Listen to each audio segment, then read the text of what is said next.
Today we are looking at a little of Mill Creeks of Chelsea, Massachusetts history by #Droneprogo. Since Chelsea was settled in 1624, if you walk through a Chelsea park, you're probably walking across some history. In wars and fires, much has been destroyed, but with a little knowledge, the history remains.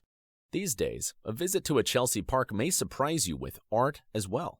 Sculptures, murals, carved stone, many kinds of art adorn Chelsea's parks. First, let's take a quick look at all the parks that's in and around the Chelsea area. Take a look at this map. A lot, right? Today, we will be focusing on the Mill Creek Park. It is a walking, jogging, nature type of park.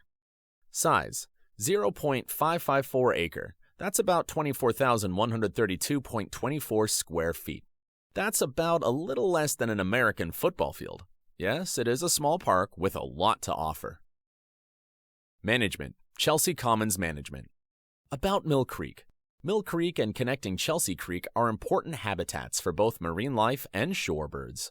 They are a spawning ground and nursery for smelt, American eel, Atlantic butterfish, Atlantic cod, Atlantic mackerel, Atlantic sea herring, pollock, red hake, and at least 4 types of flower. Many birds who feed on the fish hatchlings, such as egrets, swans, herons, and cormorants, are therefore attracted to the estuaries to feed and breed.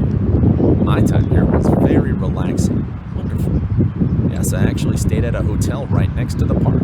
It was modern, fancy, and quiet. Get more info on this place of stay in the description below. Disadvantages. Good eateries and restaurants can be a bit far out for those people who would not like to travel during the travel, so to speak.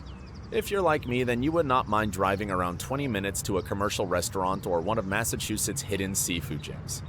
Be sure to check out the condominiums around the Mill Creek Park. They're modern and stylish. Also see the affordable hotels that's available for sports, business, and leisure guests.